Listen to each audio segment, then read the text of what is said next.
सभी मित्रों को मेरा प्रेम भरा नमस्कार। प्रभु का विधान प्रेम है। इस विषय पर दो छोटे छोटे वीडियो बनाने के बाद आज हम एक और महत्वपूर्ण विषय पर बात करेंगे। एक अध्याय है किताब मीरदाद में प्रार्थना पर बात करें। ऐसा कोई इंसान नहीं है जो प्रार्थना नहीं करता हो। ऐसा कोई धर्म नहीं है जिसमें प्रार्थना न हो।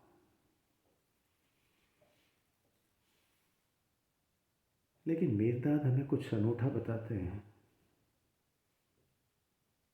कि प्रार्थना की जरूरत क्या है और किससे प्रार्थना कर रहे हो। मीरदाद हमें समझाते हैं कि जैसे एक ताले की चाबी खो जाए तो उसे खोजने का प्रयास करो। अपने दिमाग का कचरा गंदगी बाहर निकाल कर शांत होकर खोजो तो चाबी मिल जाएगी। दौड़कर लोहार के पास मत जाओ, क्योंकि लोहार ने एक बार अपना काम कर दिया, ताला और चाबी बनाकर तुम्हें सौंप दी।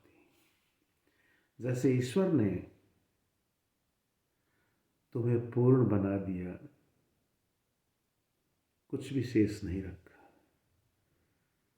उसके बावजूद तुम छोटी छोटी बात के लिए, अपने दांत के दर्द के लिए, पेट के दर्द के लिए, मुकदमे के लिए, शादी के लिए, व्यापार के घाटे के लिए, बीमारी के लिए, झगड़े के लिए, प्रतिष्ठा के लिए, हार जीत के लिए बार बार क्यों प्रार्थना करते हो? क्या प्रार्थनाओं से कुछ होता है? जो संपूर्ण व्यक्तित्व, पूरा पूरा अस्तित्व स्वयं तुम्हारे अंदर बैठ गया, तो फिर किससे प्रार्थनाएं कर रहे हो तुम?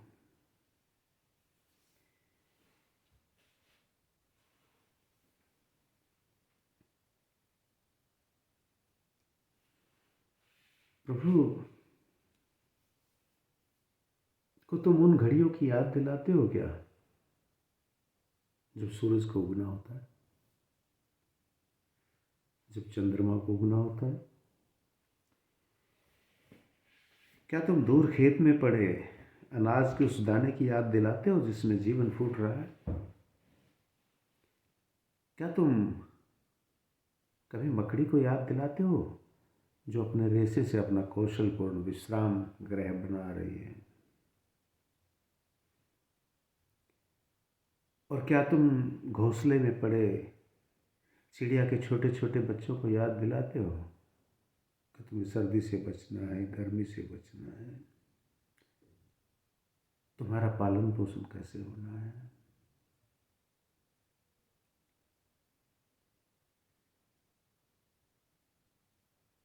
जब ये सारी प्रकृति, सारी सृष्टि अपना काम करने से बहुत अच्छे से कर रही है,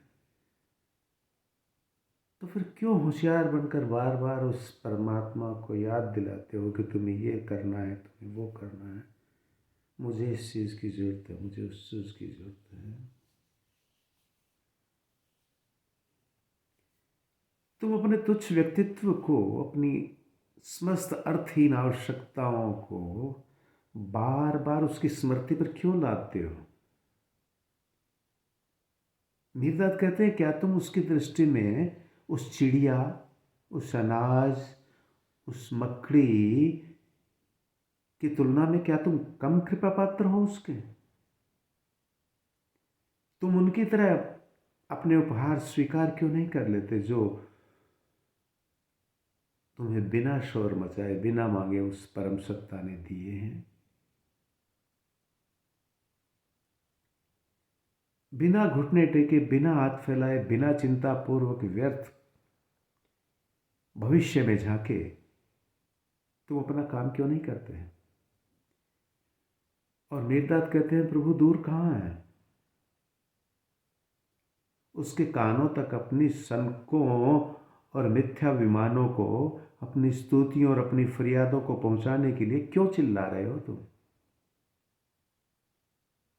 क्या वह तुम्हारे अंदर और तुम्हारे चारों ओर नहीं है? जितनी तुम्हारी जीभ तुम्हारे तालू के निकट है,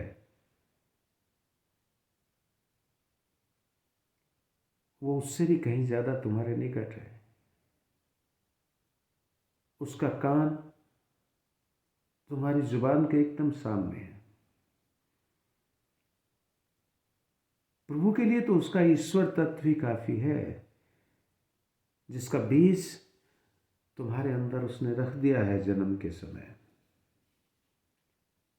यदि अपने ईश्वर तत्व का बीज तुम्हें देकर तुम्हारे बजाय प्रभु को ही तुम्हारा ध्यान रखना होता, तो फिर तुम में क्या खूबी थी? तुम्हें क्यों मनुष्य बनाया? क्यों अपनी पूर्णता प्रदान की? क्या इसलिए कि जन्म देने के बाद तुम बार बार उसको चिल्लाते रहो, छोटी छोटी चीज के लिए गिड़गिड़ाते रहो? अगर सब कुछ प्रभु को ही करना था, तो फिर तुम्हारा होने न होने का अर्थ ही क्या है? तुम्हारी सारी प्रार्थनाओं का लाभ ही क्या है? अपनी अनगिनत चिंताएं और आशाएं प्रभु के पास मत ले जाओ, क्योंकि जिन दरवाजों की चाबियां प्रभु ने तुम्हें सौंप दी है, उन्हें तुम्हारी खातिर खोलने के लिए मिन्नतें मत करो, बल्कि अपने हृदय की विशालता में खोजो, क्योंकि हृदय की विशालता में ही तुम्हें मिलेगी हर दरवाजे की चाबी। और हर हृदय में विशालता पूर्णता के रूप में प्रकट है।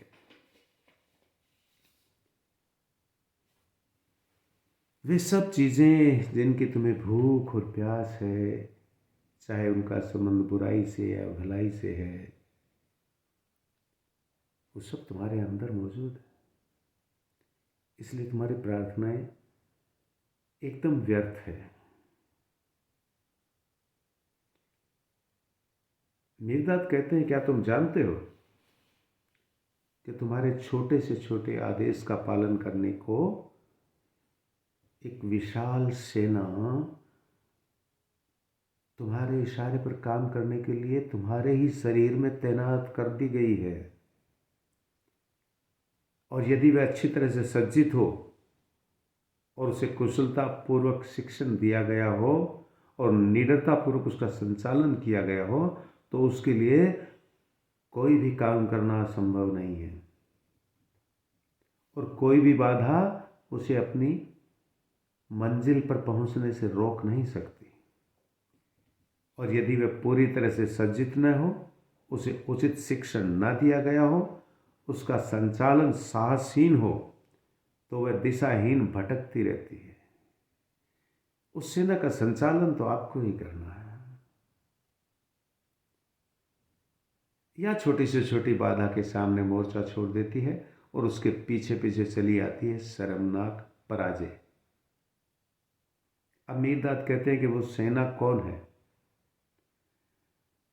तो मुर्शिद कहते हैं कि वह सेना और कोई नहीं साधुओं, इस समय तुम्हारी रगों में चुपचाप चक्कर लगा रही सूक्ष्म लाल रक्त कणिकाएं हैं।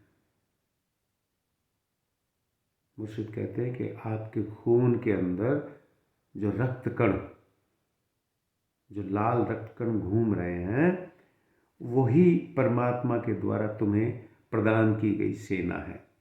उनमें से हर एक शक्ति का चमत्कार, हर एक तुम्हारे समझे जीवन का और समस्त जीवन का, उसकी अंतर्मन सूक्ष्मताओं सहित पूरा और सच्चा विवरण है।